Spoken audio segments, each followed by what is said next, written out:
Hello everyone, আমি ইন্দিরা আবার চলে এসেছি সুন্দর একটা সকাল নিয়ে। তো তোমরা সবাই কেমন আছো? আমি কিন্তু বেশ ভালো আছি। তো চলো ব্লগটা শুরু করি।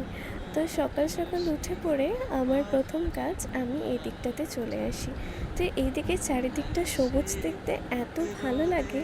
আর আমাদের এখানে শিম গাছে কত শিম ধরেছে, চারিদিকে সবুজ দেখতে কত না সুন্দরই লাগে, চোখ যেন জুড়িয়ে যায়।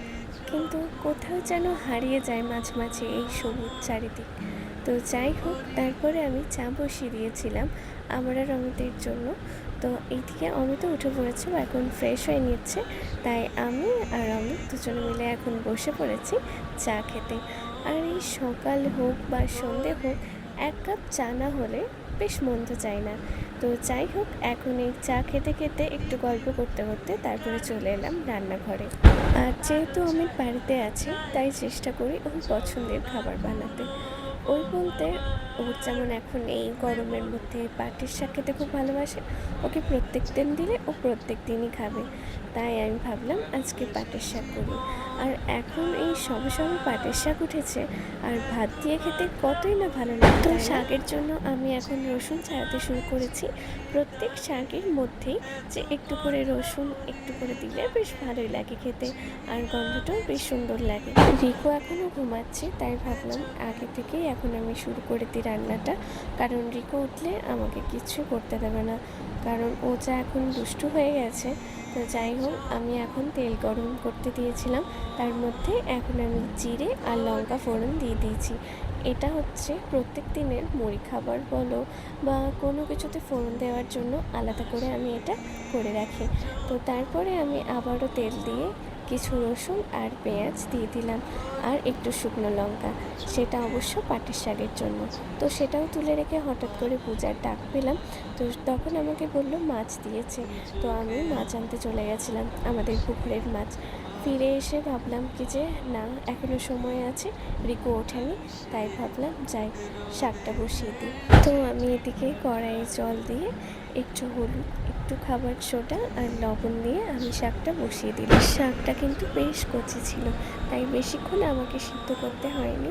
আর এদিকে আমি যখন শাকটা দিলাম, ভাবলাম কি যে আমি রসুনগুলো দিয়ে দিই, তাহলে রসুনগুলো সিদ্ধ হবে আর শাকের সাথে পুরোটা স্মেল উঠবে, আর খেতেও কিন্তু ভালো লাগবে।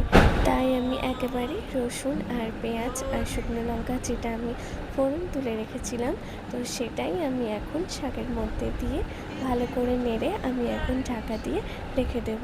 শাকটা সিদ্ধ হয়ে গেলে তখন হালকা একটু মিষ্টি দিয়ে আমি নামিয়ে নেব। এই বছর এত তাড়াতাড়ি গরম পড়েছে, আর এই রান্নাঘরে আমাদের এই গ্রীষ্মকালে একদম আতঙ্ক লাগে যে এত তাড়াতাড়ি গরম পড়ে গেছে। আর এই সত্যি গরমে রান্নাঘরে ভীষণ কষ্ট লাগে। আর আমাদের সব সময় রোদটা এই রান্নাঘরের দিকেই থাকে, তাই এদিকে রান্নাঘরটা এতটা গরম হয়ে থাকে যে রান্না করতেও বিরক্ত লাগে। তাই আমরা সকালবেলাতে একদম সব রান্না করে রেখে দিই।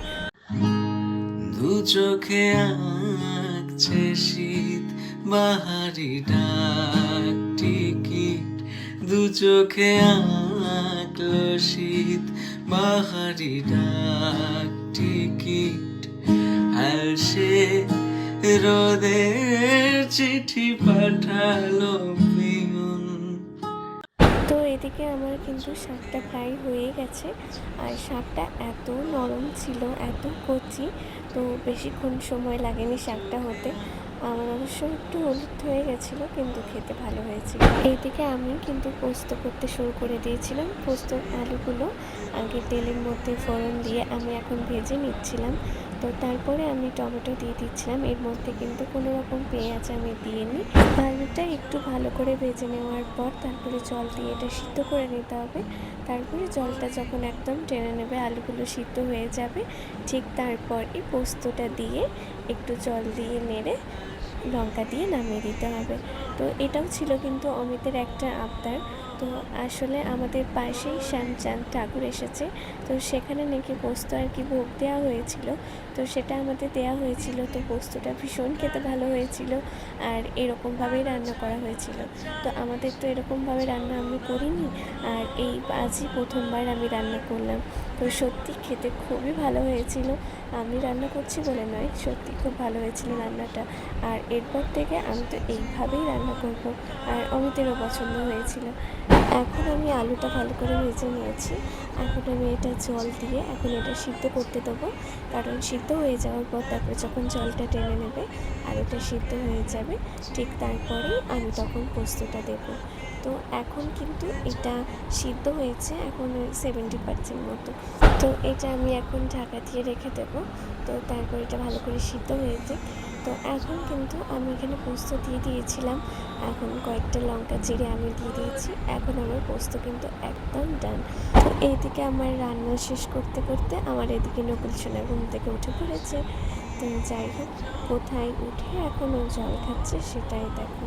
আমি ওকে যতবার বলছি ও ততবার দেখেও ও হাসছে।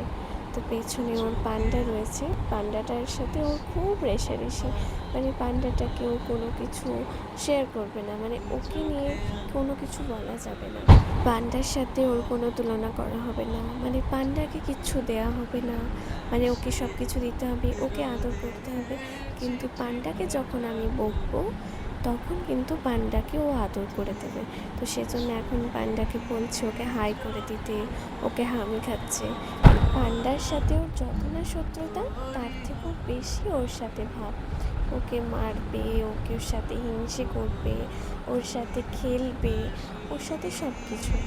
রাতে যেহেতু রিকু এখন ঠিক মতো ঘুমায় না, মানে সব দিন সমান যায় না, তো সেজন্য আমি সকাল দিকটা ওকে মানে অনেকক্ষণ ঘুমানোর চেষ্টা করি, যে যাতে শরীরটা ভালো থাকে।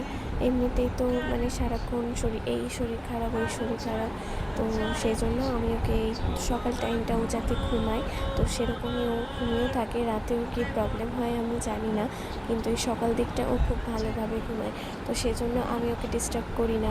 তো এইদিকে এখন তো রিকু উঠে গেছে, ও আমার সাথে এই টাইমটা থাকে, ও যা খুশি করে, আমি ওকে কিচ্ছু বলি না। আর এদিকে এখন আমি বিছানাটা গুছিয়ে নিচ্ছিলাম, কারণ বিছানাটা এলোমেলো হয়ে থাকে, কিছুই ভালো লাগে না। তো বিছানা সব কিছু পরিষ্কার করে ঘরটা ফ্রেশ লাগে আর দেখতেও ভালো লাগে। দু চোখে আঁকছে শীত বাহারি ডাক টিকিট, দু চোখে আঁকলো শীত বাহারি ডাক টিকিট। আর সে রোদের চিঠি পাঠালো পিয়ন, তুই ছুলি যখন তোরই হলো এই মন। ও তুই আসলি যখন তোরই হলো এই মন। ইতি উতি কার নিশে আলো ছায়া যায় মিশে, চলো না কুড়োবো আবার। বিছানা ঘর পরিষ্কার করে মনটা একদম ফ্রেশ হয়ে গেছে। তারপরে রিকুকে আমি খাবার খাইয়ে দেবো, তাই এখন আমি ওর জন্য সেরেলাক নিয়ে এসেছি। প্রত্যেক দিন আমি আলাদা আলাদা খাবার খাওয়াই। এই সকালটা আলাদা বলতে ওই দুটো আইটেম রেখেছি, একটা সেরেলাক আর একটা ইজাম। একদিন করে আমি ওকে ইজাম খাওয়াই আর একদিন করে ওকে সেরেলাক খাওয়াই। তো এখন আমি ওকে একটু বই নিয়ে বসিয়েছি, যাতে এই টাইমটা ও একটু পড়াশোনা করতে পারে। আর ও নিজে থেকেই আমাকে বলবে বই বই। এখন তো একটু একটু করে কথা শিখেছে, তাই এখন যখনই ও বুঝতে পারে যে হ্যাঁ এটা আমার খাওয়ার সময় মা আমাকে পড়ায় প্রত্যেক দিন, তাই আমি বলার আগেই ও নিজে থেকেই আমাকে বই দেখাবে। আর ও না এখন সব কিছুই আমার কাছে জানতে চায়, যে এটা কি ওটা কি, ও বিভিন্ন ধরনের কোয়েশ্চেন করে আমাকে। তো এগুলো বেশ ভালো লাগে। তো এই খাবার খাওয়ানো ওর কাছে একটা মহাযুদ্ধ। তো খুব কষ্টে আমাকে ওকে খাওয়াতে হয়, কারণ ওর এখন খাওয়ার থেকে এই সকালটা বই নিয়ে নাড়াঘাটা করবে, সব কিছু পড়বে দেখবে, সেটাই ওর বেশি ভালো লাগে। তো কোনো কিছুর প্রতি ওর যখন মন বসে যায় আমি তখনই ওকে খাওয়ানো স্টার্ট করি। তাছাড়া ওকে খাওয়ানো ইম্পসিবল হয়ে যায় আমার পক্ষে। এই বইগুলো আমি অনলাইন থেকে নিয়েছিলাম রিকুর জন্য, ভীষণ ভালো। তো এগুলো যখন আমি ওর জন্য নিই, ও এগুলো এক একটা করে খুলে খুলে প্রত্যেকটা ছবি ও ভালোভাবে দেখে। এখানে বিভিন্ন ধরনের আছে বই, আলাদা আলাদা করে সব ভাগ করা আছে। কোনো একটা শেপের আছে, ভেজিটেবল আছে, ফ্লাওয়ার আছে, অ্যানিমাল আছে, কালার আছে, এখানে অনেক ধরনের আছে, নাম্বার আছে, এবিসি আছে। শুধু নেই বলতে অ আ ক খ। সেটা আমি অনলাইনে অনেক খুঁজেছিলাম এরকম ছোট, তো সেখানে আমি পাইনি। তো আমাদের সিউড়িতে ওখানে বইমেলা বসেছিল, তো সেখানে আমি অনেক কষ্টে খুঁজে আমি হঠাৎ করে চোখে পেয়ে আমি দেখতে পেলাম। তো এটার এখানে এমআরপি লেখা ছিল ৮০, কিন্তু নিয়েছিল আমার কাছে ৫০ টাকা। তো আমার খুব হেল্পফুল হয়েছিল। তো এখানের মধ্যে অনেকগুলো আছে, প্রায় ১২টা সেট আছে। তো আমার তো মনে হয় এগুলো বাচ্চারা দেখলে তাদের পড়াশোনার প্রতি আগ্রহ বাড়বে। কারোর যদি মনে হয় এগুলোর লিঙ্ক পাঠাতে, তো অবশ্যই আমাকে কমেন্ট করবে, আমি সেখানে লিঙ্ক পাঠিয়ে দেবো। তো এগুলো পেয়ে তো রিকু ভীষণ খুশি, তাই এখন আমি ওকে খাওয়ানো শুরু করেছি। ও এইগুলোর প্রতি যখন মন বসেছে এগুলোর জন্য, তখনই আমি ওকে খাওয়ানো স্টার্ট করি। আর রিকু যেটা এখন গলায় পড়ে আছে, লালাপোস যেটা আমরা বলতাম, কিন্তু এটা এখন কি বলছে আমি ঠিক জানি না। এটা কিছুদিন আগে থেকে রিকু যখনই কোনো খাবার খাওয়াচ্ছিলাম ও ফেলে দিচ্ছিল। আমার অনেক সময় অসুবিধা হচ্ছিল খাবারটা পোড়াতে, বা হয়তো নতুন জামা পরে আছে, বা যাই হোক এমনি জামা পরে আছে, হঠাৎ করে মুখ থেকে বের করে দিত, জামার মধ্যে পড়ে যেত, হাত পায়ের মধ্যে লেগে যেত। তো সেজন্য আমিও এটা মিশো থেকে দেখে অর্ডার করেছিলাম। এটাও আমার ভীষণ ভালো হেল্প করেছে।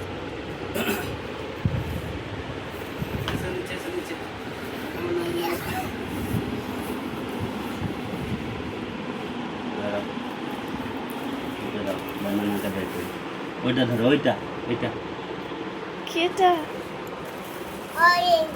এটা অরেঞ্জ, ওয়াটারমেলন। ওয়াটারমেলন, ওয়াটার শুধু হতে পারে? ওরে বাবারে, পারছো না বাবা, হচ্ছে না। এটা ধরো,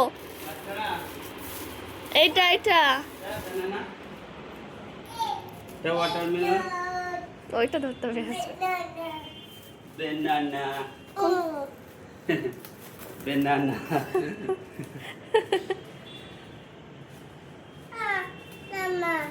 কই নাম্বার? তো অমিতকে অনেকদিন ধরে বলছিলাম তরমুজ আনার জন্য, আর আজ যেহেতু আমাদের ছুটি আছে, তো সেজন্য আমাদের আজকে তরমুজ নিয়ে চলে এসেছে। আর এদিকে রিকুর জন্য কলা নিয়ে এসেছিলো, আর এদিকে বাজার গিয়েছিল অমিত, তাই চিকেন এনেছিল। আর আমাদের তো যেহেতু মাছ ধরেছে, তো সেজন্য মাছ আজকে হবে না, আজকে শুধু ভেজে রেখে দেওয়া হবে, কাল তখন মাছগুলো করা হবে। তাই আমি মাংসগুলো ভালো করে ধুয়ে আমি এখন ম্যারিনেট করে কিছুক্ষণ রেখে দেবো। তো এখন আমি এদিকে ম্যারিনেট করে নিচ্ছি সব মশলা টশলা দিয়ে। আর এদিকে আমি ম্যারিনেট করে আমি রেখে আমি স্নান করতে চলে গেছিলাম, আর রিকু তখন এদিকে নিচে ছিল, তাই বললাম আগে স্নান করে নিই, তারপরে তখন চিকেনটা রান্না করবো। তো আমি এখন স্নান করে চলে এসেছি। আর আমার স্নান করার পর প্রত্যেক দিনের রুটিন পিলগ্রিমের এই ভিটামিন সি সিরামটা ভীষণ ভালো, স্কিন ভীষণ গ্লো করে আর খুব ভালো কাজ দেয়। তো প্রত্যেক দিন আমি স্নান করে এই ভিটামিন সি পিলগ্রিমের আমি এই সিরামটা ইউজ করি, খুব ভালো এটা। আগে আমি আলাদা একটা ক্রিম মাখতাম, তো তারপর থেকে এটা ইউজ করি। আমার এটা আড়াই মাস ধরে ইউজ করা হলো। সত্যি আমার হয়তো ক্যামেরাটা এখন বা লাইটের জন্য হয়তো বোঝা যাচ্ছে না, আগের থেকে অনেকটা আমার স্কিন গ্লো করেছে, আর আমার ডার্ক সার্কেল অনেকটা কমে গেছে। আর এখন আমি সিরাম লাগিয়ে নিচ্ছি। তো আমার প্রত্যেক দিন যখন আমি মাথায় স্নান করি বা কোথাও বেরোনোর আগে আমি এই সিরামটা লাগাই। এটা আমার খুব ভালো একটা চুলের জন্য, তো সবারই ভালো চুলে লাগানোর জন্য সিরাম। তো যাই হোক, চুলটাকে ভালো রাখে আমাদের। মামনি ওইদিকে মাছ ভাজছিল, আর তখন রিকুর জন্য একটা পেটি মাছ তুলে রেখেছিল। তো এখন আমি রিকুকে মাছটা খাইয়ে দিচ্ছিলাম। ও মাছ খেতে ভীষণ ভালোবাসে। তো এদিকে আমি ওকে মাছ খাইয়ে দেওয়ার পর আমি আবার চলে এসেছিলাম রান্নাঘরে। এখন এদিকে ভাত হচ্ছে, আর এদিকে মামনি তো মাছ ভেজে রেখে দিয়েছে, আর আমি এখন চিকেনটা রান্না করব। সেজন্য আমি আগে পেঁয়াজ দিয়ে দিচ্ছিলাম তেলে। একটু পেঁয়াজটা গোল্ডেন ব্রাউন হলে তারপরে আমি চিকেনটা দিয়ে দেব। আর এদিকে তো রিকু দুষ্টুমি করতে শুরু করেছে। আমি রান্নাঘরে থাকলে আর ও জেগে থাকলে ও রান্নাঘরে আসবেই। আর এখন এই গাড়ি নিয়ে মানে না যেতে দিলেই ও দুষ্টুমি আরও করবে। তো সেই জন্য আমি সেভাবে ওকে আর বারণ করি না। তো এখন এদিকে আমি চিকেনটা বসিয়ে দিচ্ছি, আস্তে আস্তে চিকেনটা আমি ঠিক করে নেব। তো চলো চিকেনটা এখন রান্না করি আর তোমাদের সাথে শেয়ার করি। দু চোখে আঁকছে শীত বাহারি ডাক টিকিট, দু চোখে আঁকলো শীত বাহারি ডাক টিকিট, আর সে রোদের চিঠি পাঠালো পিয়ন, তুই ছুলি যখন তোরই হলো এই। মাংসটা এদিকে বসিয়ে আমি এখন রিকুকে স্নান করে নিচ্ছিলাম। আর স্নান করার সময় ওর এখন ভীষণ ঝামেলার একটা কারণ, স্নান করে কিছুতেই উঠবে না। যাই হোক, অনেক কষ্ট ওকে উঠিয়ে এখন যেহেতু ওর ফেভারিট খাবার চিকেন আর খিচুড়ি, তো সেজন্য এখন ও তাড়াতাড়ি করে ঝটপট বসে গেছে। আর চিকেন খাওয়ার জন্য একদম, চিকেন হোক আর মাটন হোক ওর কিন্তু খুবই ভালো লাগে। তো সেটাই এখন ও টিভি দেখতে দেখতে এখন খাবারটা খেয়ে নিচ্ছে। আর ওই টিভি দেখেই ও কিন্তু খাবারটা খায়। যত না ওকে ফোন না দেখিয়ে খাওয়ানোর চেষ্টা করি, টিভি দেখে খাওয়ানোর চেষ্টাই আমি ওকে করি। তো ওকে খাওয়ানোর পর ওকে আমি গ্রেপস দিয়ে দিয়েছিলাম। আর ও সবথেকে ফলের মধ্যে পছন্দ করে ও গ্রেপস আর ব্যানানা। তো সেজন্য আমি ওকে গ্রেপস দিয়ে বসিয়ে দিয়েছিলাম। ও একটা একটা করে গ্রেপস খাচ্ছিল আর টিভি দেখছিল। আমরাও সকলে খাবার খাওয়া হয়ে গেছে, তাই ওর সাথে বসে আমরা সময় কাটাচ্ছিলাম। আর তারপর ব্যাস আমাদের দুপুরের গল্প। তো আমি আমার বেটা এখন ঘুমিয়ে পড়ছি। আবার দেখা হবে নতুন কোনো ব্লগ নিয়ে। ততক্ষণের জন্য টাটা। দু চোখে আঁকছে শীত